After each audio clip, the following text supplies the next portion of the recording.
Hello and welcome to Home Science Lessons with Mr. Mac. Lesson 9, the National Grid. So if you could please do the following. Put your phones out of the way, shut down any windows that might distract you, get any distractions out of the way, and get a pen and piece of paper before we continue. So not following the normal routine, 3 retrieval practice slides today, some teacher modeling under the camera from me, some embedding and drilling on the knowledge, and then an opportunity as usual to practice. Okay, here's our first retrieval slide of the day, cell biology and microscopy. Have a go, pause the video, and write down your answers now, please. Okay, those are the correct answers, so please check your answers alongside those, and hopefully you've got them all right. If not, make a few notes and look up those parts of the topic again, do some extra revision on them. Okay, slide 2. Slide 2 is on the health and infections biology section. Pause the video and have a go now, please.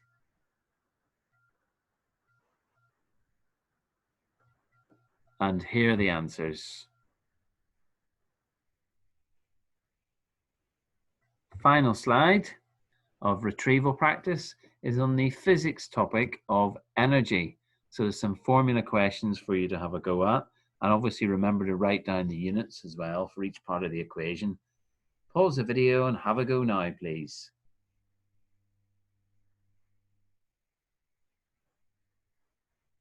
And here are the answers. Yet again, write down any corrections and have a go at revising those sections again.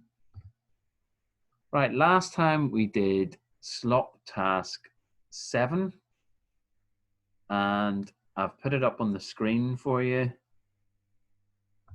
And there are 2 pages. There's quite a lot of questions there. So if you haven't already done it, perhaps now is a good time to pause the video and have a go. If you have done it from last time, the answers are on the next slide. Here we are.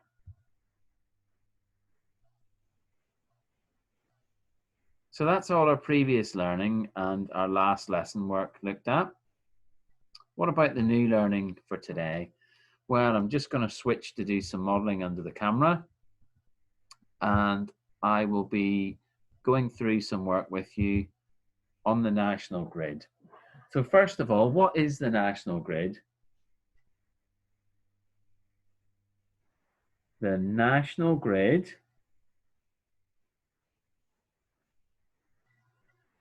is a system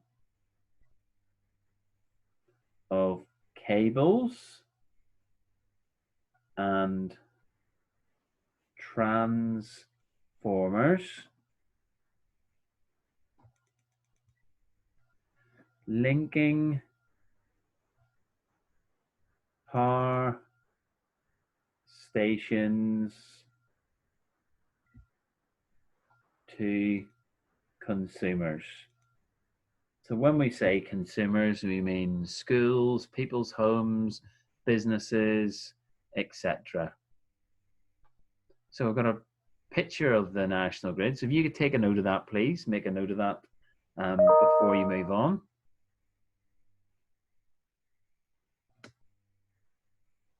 Next, we've got a picture of the national grid.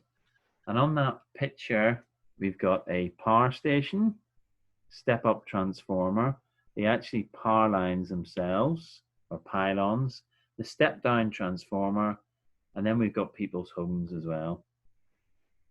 And I've got a closed passage here where we can fill in the blanks. So if you wish to, before I tell you the answers, you can have a go yourself, because all the possible answers are down here.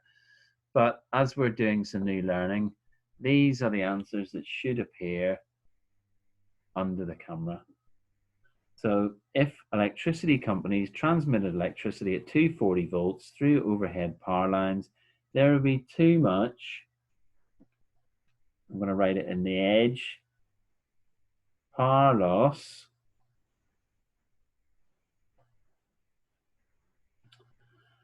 by the time electricity reached our homes. This is because the current is high. And cross that one off as well. To overcome this, they use devices called transformers to step up the voltage onto the power lines. They then step down the voltage at the end of the power lines before it reaches our homes. This way, the voltage is high, cross that one off, and the current and power loss are both low. So there's a little closed passage. I'm going to write a few bullet point notes for you below the closed passage, just explaining in a little bit more detail what a step up and step down transformer do, and also why it actually does reduce energy loss having these transformers. Here we go then. Step up transformers increase the potential difference from the power station to the cables.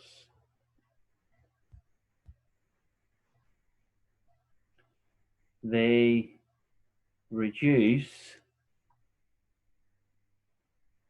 energy loss through heating as the current is low.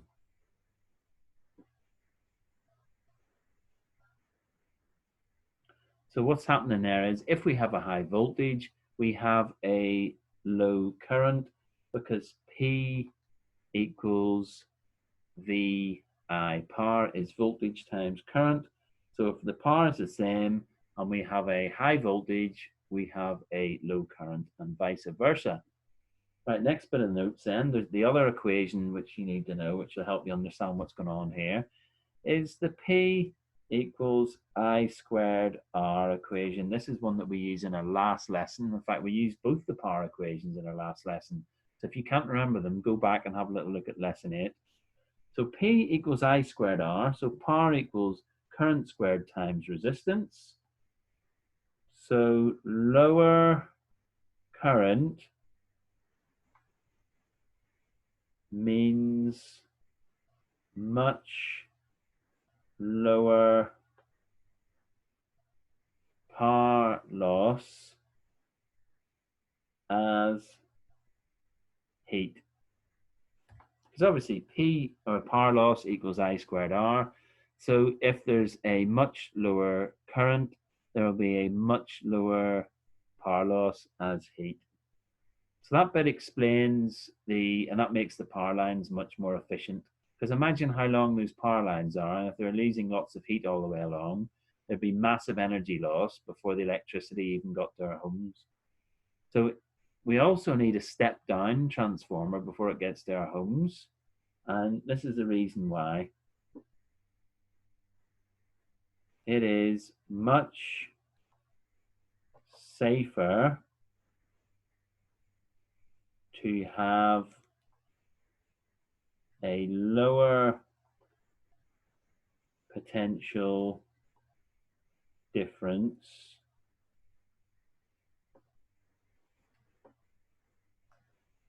in homes.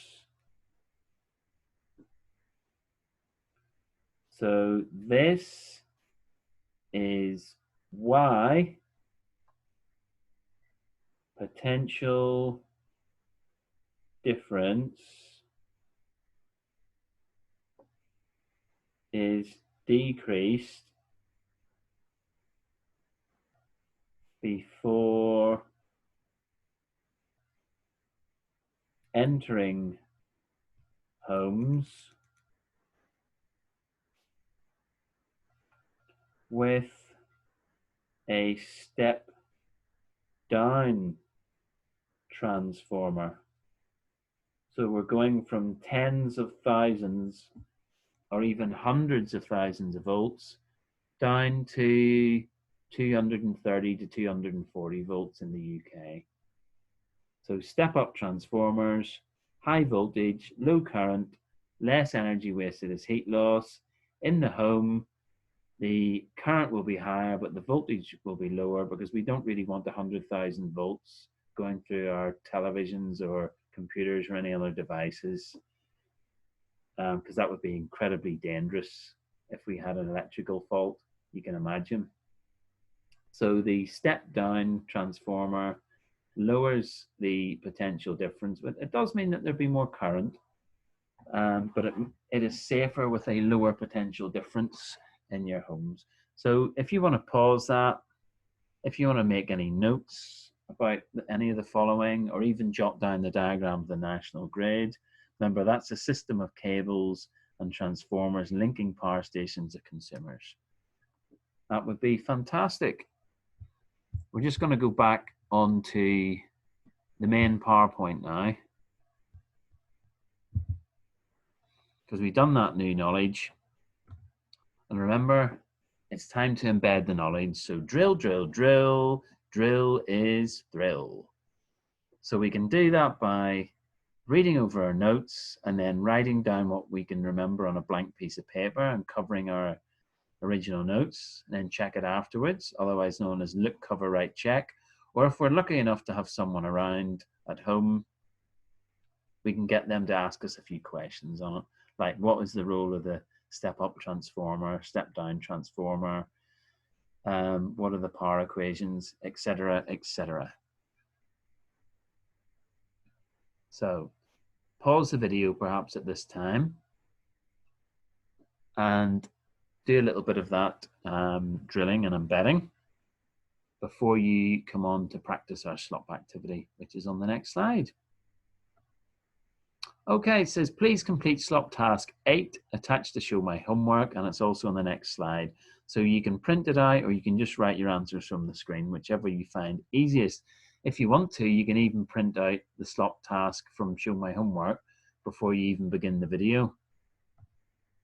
So here's slop 8. Really, it's explaining what we've just been doing. Explain how the national grid works and describe the journey of electrical power from power station to consumer using the power equations in your answer and your knowledge of transformers. So as this is the last lesson of the topic, and your next lesson you watch might not be one of mine, I'm going to give you the answers to slop 8 on the next slide. So you may want to pause the video and have a go yourselves right now. Okay, next slide then. Here are the answers to slop 8. You can jot these down, or if you wish, I always attach the PowerPoint presentation to show my homework along with the video, so you could print out the slide then if you wish to retain it for your notes. So, before your next lesson, do some retrieval practice on what you've learned today, complete the slop activities, and talk to your buddies about if any of them aren't doing these videos. It's not just about going on to show my homework, immediately doing the recall test. You need to watch the videos, you need to take notes, and you need to drill and embed on that new knowledge if you're going to make the most of it. So that just brings me on to say thank you for working hard, thank you for drilling, doing the slop activities, and see you soon. Goodbye from me. Goodbye.